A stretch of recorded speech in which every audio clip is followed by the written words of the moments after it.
Thank you very, very much, Treasurer. I know when the Treasurer spoke to our President, Adrian Clodium, and myself about being part of that advisory committee, we were simply delighted. And that extends an invite to all of the business community, as you've done with us and as we'll continue to do with the state government.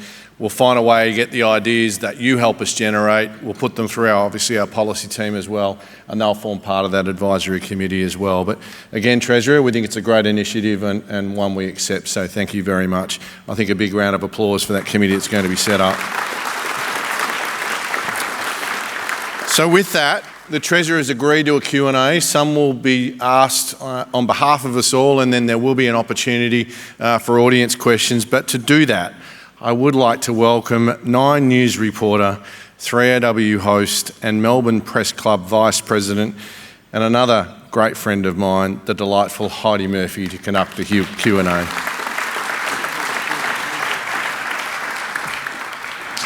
He'll call you delightful next year, perhaps, Treasurer.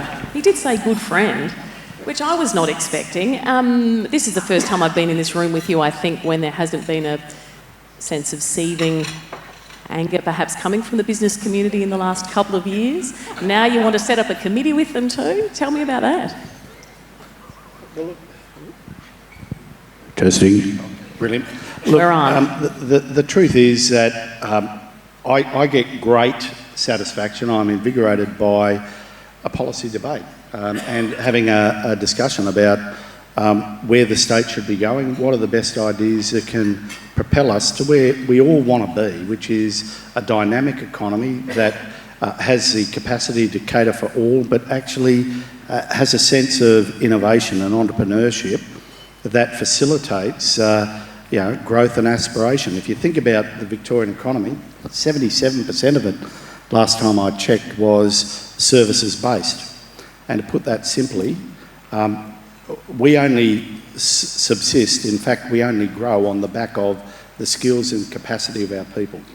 So we need to do more to effectively utilise their skills and capacities.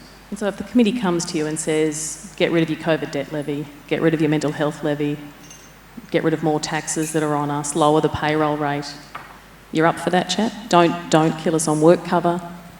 I'd probably say, what's your view on state debt? Because the obvious consequence of doing all that would have a dramatic impact on peaking state debt. So, look, it's a discussion and it's a balancing act. And if you're serious about an engagement, then we've got to listen to all of those inputs. But we also have to take some responsibility for the consequence of the views we have. You know, I look back at my time in public life, and even before, we all view the world essentially through the issues that we have to confront in our life. But it doesn't mean that we can't look outside ourselves and therefore appreciate that the decisions we make in respect of our own interests have a broader implication for the entire community. It's my responsibility, it's the Deputy Premier's responsibility, it's the Premier's responsibility to think about making sure that everybody is catered for adequately, particularly in difficult times, and making those contributions, making those policy interventions are important. And yes, I want to hear from the business community about what they would like to see done. But I also think when Paul got up today and said, look, we think state debt is an issue and government needs to do something about it, the first thing I'll say to business is, if you want all of these things done, how do we deal with state debt in those circumstances? Does that mean you don't have ideas on how to deal with state debt on your own? I've got plenty of ideas. In fact, I figure we've probably demonstrated pretty clearly that as a government, we have got a very clear roadmap in terms of how we deal with state debt. So, of course, we said as step 4 in our fiscal strategy in 2020, November 2020, that we would effectively stabilise state debt. There were a lot of guffaws from those who just didn't want to believe, you know, haters are going to hate. But effectively, as a government, we are now able to say, step 5, we can demonstrate that we're going to bring debt down as a percentage of the size of the economy. By roughly a bee's dick? I wouldn't be, of course, quite so salacious, but let me put it this way: it's a start, and you know, the longest journey starts with the smallest step. And might I also make the point, by bringing it down, what that demonstrates, the earlier you bring it down, the quicker you get to where you need to go. But our economy at the moment, state of Victoria, is about $600 billion. By the end of the forward estimates, that's by 2027-28, our economy will be $750 billion. My revenue over that period, just as a consequence of the growth of the economy, my revenue will grow from the $90 billion that I get today to $106.9 billion that the state of Victoria will be the beneficiaries of. So think about that as the economy grows. I think when we first got into government back in 1999, we were dealing with a budget the size of about $26 billion, something like that. Times change, and as the economy grows, your capacity to deal with debt also becomes much more substantial. You spoke a little earlier about how Victorians are navigating high inflation, high interest rates. Does the Victorian government bear any responsibility for that, for the inflationary pressures? Look, well, every participant in the economy that spends plays a role in the inflationary environment. And I think it would be true to say that if you look at what's happening in the construction industry, we've got $208 billion of capital works projects commencing or underway at the moment, effectively funded through state programs. That is a mind-blowing number.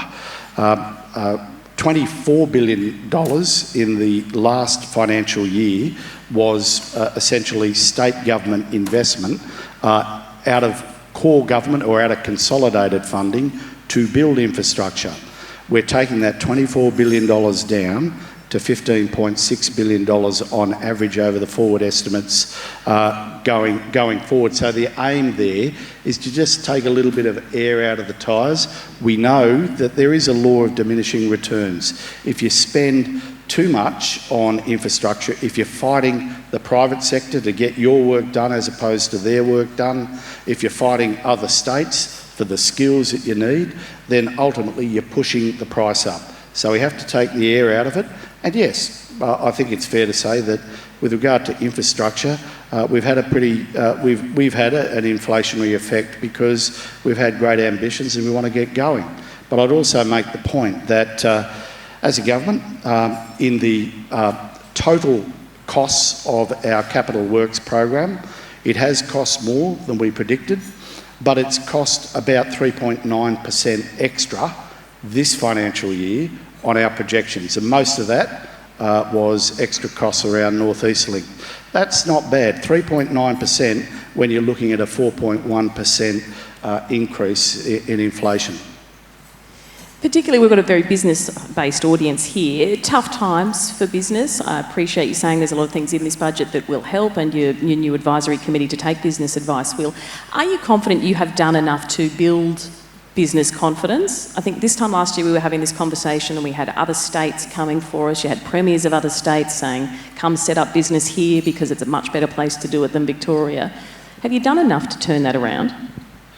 What's the old saying? In God you trust, all others pay cash. And practically speaking, if you look at where we're at, businesses employing 560,000 people in this state, the biggest employment growth of any state, not in relative terms, in absolute terms. We're about 130,000 more jobs created in this state since September 2020 than the state of New South Wales has been able to create. That's mind-blowing.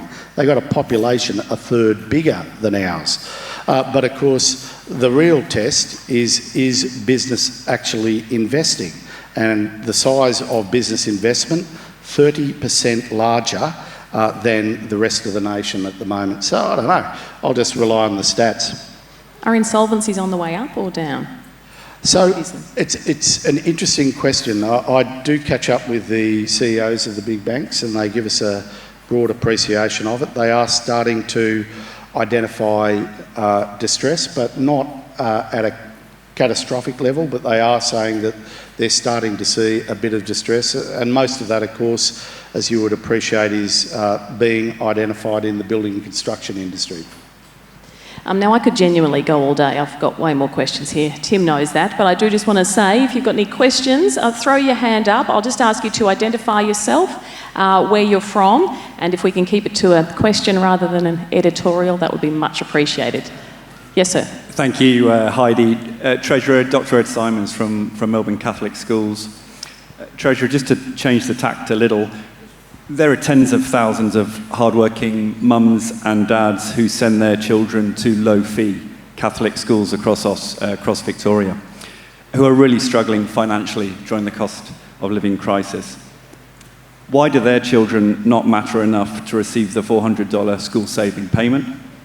And surely this payment should be means tested for all families. Well, thanks very much for the question, and they do matter enough. The policies that we announced yesterday around access to the government's support for school participants, that is for families, a $400 payment, is available firstly to all public school participants.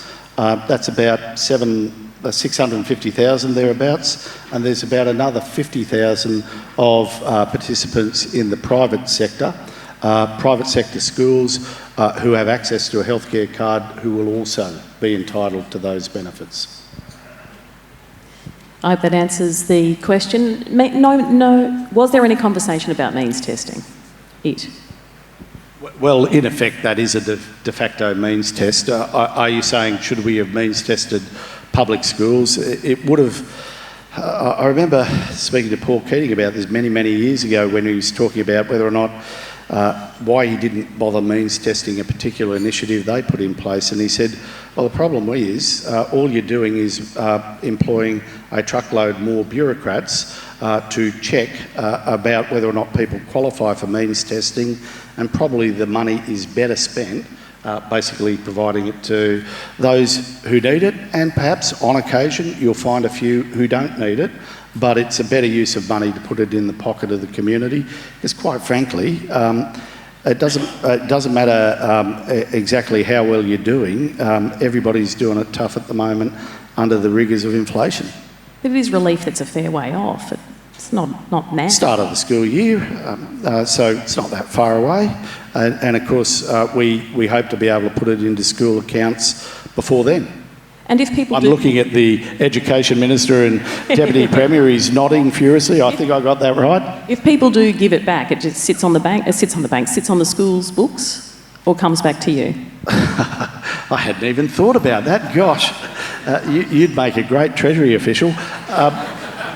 Look, I accept that money goes into their account at the school. So if they're not using it, I suppose at some point I'll try and find a way to put my hand in and grab it back. The Education Minister's also nodding. Any further questions? Just throw your hand up. Oh, we've got one over here. Treasurer? Terrific. Thank you so much, Becky and the Press Club. It's just a great opportunity, clearly, to speak to the Treasurer.